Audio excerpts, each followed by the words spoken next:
ಕೃಷ್ಣರಾಜನಲ್ಲಿ ಮೈಸೂರಿನ ಕೃಷ್ಣರಾಜನಲ್ಲಿ ಒಂದು ಪ್ರಯೋಗ ನಡೀತು.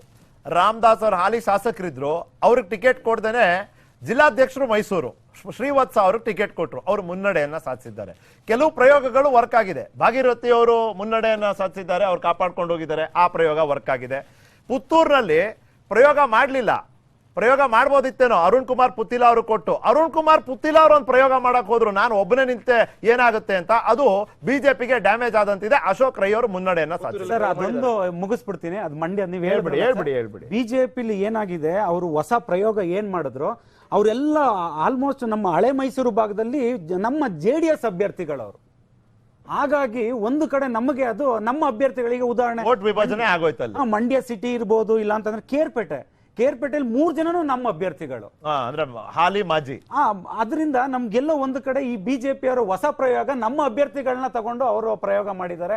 ಅದು ಕಾಂಗ್ರೆಸ್ಗೆ ವರದಾನ ಆಗ್ಬಹುದೇನೋ ರೇ ನಾವು ಮಾತಾಡ್ತೀವಲ್ಲ ಸಾಧಕ ಬಾಧಕಗಳು, ಅದು ಇರ್ಬೋದು ಸರ್. ರೈಟ್ ಅಲ್ಲ ಪ್ರೊಫೆಸರ್, ಯುವರ್ ಸೇಯಿಂಗ್ ಅವರು ಪ್ರಶ್ನೆ ಮಾಡ್ಲಿಲ್ಲ, ಇವ್ರು ಆಶ್ವಾಸನೆ ಕೊಡ್ಲಿಲ್ಲ, ನಮ್ ಸರ್ಕಾರ ಬರ್ದೇ ಇದ್ರೆ ಮೋದಿ ಅವರ ಆಶೀರ್ವಾದ ಇರಲ್ಲ, ಇದೆಲ್ಲ ಬೆದರಿಕೆ ಆಗಿ ನೋಡ್ಬೇಕಾ ಅಥವಾ ಎಚ್ಚರಿಕೆ ಆಗಿ ನೋಡ್ಬೇಕಾ? ಬೆದರಿಕೆ ಆಗಿ ನೋಡ್ಬೇಕಾಗುತ್ತೆ. ಯಾಕಂದ್ರೆ ಇಂಥ ಒಂದು ಸಂಪ್ರದಾಯನೇ ಇರಲಿಲ್ಲ ನಮ್ಮ ರಾಜಕೀಯದಲ್ಲಿ. ನೋಡಿ, ನಮ್ಮ ಸರ್ಕಾರವನ್ನೇ ರಾಜ್ಯದಲ್ಲಿ ಆಡಳಿತ ಅಧಿಕಾರಕ್ಕೆ ತಂದ್ರೆ ಮಾತ್ರ ನಾವು ನಿಮ್ ಜೊತೆ ಸಹಕರಿಸುವುದಿಲ್ಲ, ಅದರ ಸಹಕರಿಸುವುದಿಲ್ಲ ಅಂತ ಹೇಳುವಂತದ್ದು ಕೋಟ್ ಮಾಡ್ಲಿಲ್ಲ, ಬಟ್ ಅವ್ರು ಹೇಳಿದ್ದು ಅಲ್ಲ, ಅದು ಇಂಡೈರೆಕ್ಟ್ ಆಗಿ ಅದೇ ಬರುತ್ತೆ ಒಂದು. ಎರಡನೇದಾಗಿ ಇದು ಒಂದು ಫೆಡರಲ್ ಸಿಸ್ಟಮ್, ನಮ್ದು ಒಂದು ಒಕ್ಕೂಟ ವ್ಯವಸ್ಥೆ.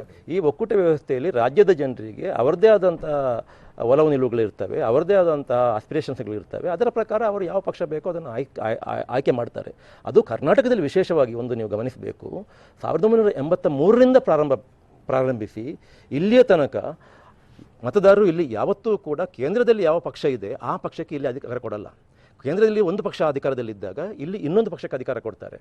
2018ರಲ್ಲೂ ಕೊಟ್ಟಿಲ್ಲ, 2018ರಲ್ಲಿ ಕೂಡ ಮತದಾರರು ಕೊಟ್ಟಿಲ್ಲ. 2019ರಲ್ಲಿ ಇವರು ಆಪರೇಷನ್ ಕಮಲ ಮಾಡಿಬಿಟ್ಟು ಅದನ್ನು ಡಬಲ್ ಇಂಜಿನ್ ಸರ್ಕಾರ ಮಾಡಿಕೊಂಡಿದ್ದು. ಅಂದ್ರೆ ಈ ಡಬಲ್ ಇಂಜಿನ್ ಸರ್ಕಾರ ಅನ್ನುವಂತಹ ಮಾದರಿ ಏನಿದೆ, ಇದನ್ನ ಯಾವತ್ತೂ ಕರ್ನಾಟಕದ ಮತದಾರ ತಿರಸ್ಕರಿಸಿ ಆಗಿದೆ. ಆದ್ರೂ ಕೂಡ ಪ್ರೊಫೆಸರ್ ಅಗ್ರೀಡ್, ಅಲ್ಲಿದ್ದು ಸರ್ಕಾರ, ಪಕ್ಷದ ಸರ್ಕಾರ ಇಲ್ಲಿ ಇರ್ಲಿಲ್ಲ ಅಂತ, ಬಟ್ ನೀವ್ ಹೇಳಿದ್ರೆ ಕೊಟ್ಟಿಲ್ಲ ಅಂತ.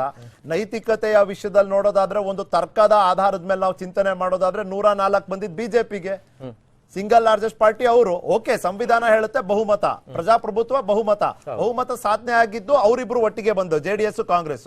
ಅದಾದ ನಂತರ ಬಹುಮತಕ್ಕೆ ಅದೇ ಸಂವಿಧಾನ ಅವಕಾಶ ಕೊಡುತ್ತೆ ಪಕ್ಷಾಂತರ ಆಗೋದಕ್ಕೆ. ವಾಟ್ ಇಸ್ ದ ಪ್ರಾಬ್ಲಮ್ ಅಂತ ಕೇಳಬಹುದಲ್ಲ?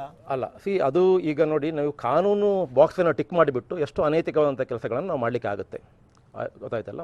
ಅದು ಪ್ರಶ್ನೆ ಬೇರೆ. ಈಗ ನೀವು ಹೇಳಿದ್ರಿ ಅವರಿಗೆ ಅತ್ಯಂತ ಹೆಚ್ಚು ಸ್ಥಾನಗಳು ಬಂದಿದ್ದು ಅವರು, ಆದ ಕಾರಣ ಅವರಿಗೆ ಅವಕಾಶ ಕೊಡಬೇಕಿತ್ತು ಅಂತ ಗವರ್ನರ್ ಕೊಟ್ಟಿದ್ದಾರೆ, ಬಹುಮತ ಮಾಡಿ ಅಂತ ಹೇಳಿದ್ದಾರೆ, ಮಾಡಲಿಲ್ಲ. ಆದ ಕಾರಣ 2ನೇ ಹಂತದಲ್ಲಿ ಅದಾಯಿತು. ಆದ ಕಾರಣ ಅದಕ್ಕೆಲ್ಲದಕ್ಕೂ ಕೂಡ ವ್ಯವಸ್ಥೆಯೊಳಗೇನೆ ಪರಿಹಾರ ಇದೆ. ಸಾಂವಿಧಾನಿಕವಾಗಿ, ಕಾನೂನಾತ್ಮಕವಾಗಿ ಎಲ್ಲದಕ್ಕೂ ಕೂಡ ಇಂಥ ಕಗ್ಗಂಟುಗಳು ಉಂಟಾದಾಗ ರಾಜಕೀಯದಲ್ಲಿ ಅವುಗಳಿಗೊಂದು ಪರಿಹಾರ ಅಂತ ಇರ್ತದೆ. ಅದನ್ನು ಬಿಟ್ಟು ನೀವು ಈ ಆಪರೇಷನ್ ಕಮಲ ಅಂದ್ರೆ ಏನು? ಆಪರೇಷನ್ ಕಮಲ ಅಂತಂದ್ರೆ nothing but you purchase MLAs from other parties. ನೀವು ಖರೀದಿ, ಅದಕ್ಕೆ ನಾನು ಹೇಳ್ತೀನಿ ಇಲ್ಲಿ again I come back to that. This is the two way street professor. ನೋಡಿ, ಪಕ್ಷಾಂತರ ಯಾರೇ ರೆಡಿ ಇರ್ಬೋದು, ಮಾರಕ್ ರೆಡಿ ಇದ್ರೆ ತಾನೇ ಖರೀದಿ ಮಾಡೋದು. ಕರೆಕ್ಟ್ ಇರ್ಬೋದು. ಈಗ ನೀವು ಬರೀ ಬಿಜೆಪಿನ ದೂಷಿಸೋದು ಎಷ್ಟು ಸರಿ, ಕಾಂಗ್ರೆಸ್ ನು ದೂಷಿಸ್ಬೇಕಾ ಬೇಡವಾ? ಯಾಕೆ ಕೇಳ್ತೀನಿ, ಕಾಂಗ್ರೆಸ್ ಅವ್ರ ಪಕ್ಷದಿಂದ ಬಿಟ್ಟು ಬರಕ್ ರೆಡಿ ಇದ್ದಾರೆ, ಅದಕ್ಕೆ ತಾನೇ ಸೇರ್ಸ್ಕೊತಿದ್ದಾರೆ.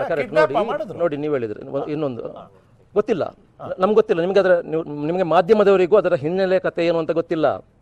ನೀವು ಅದರ ಬಗ್ಗೆ ಏನು ಇನ್ವೆಸ್ಟಿಗೇಷನ್ ಮಾಡಿಲ್ಲ, ನೀವು ಮೇಲಿಂದ ಮೇಲೆ ಬರೀತಿದ್ದೀರಷ್ಟೇ, ನೀವು ಮೇಲಿಂದ ಮೇಲೆ ಹೇಳ್ತಿದ್ದೀರಷ್ಟೇ.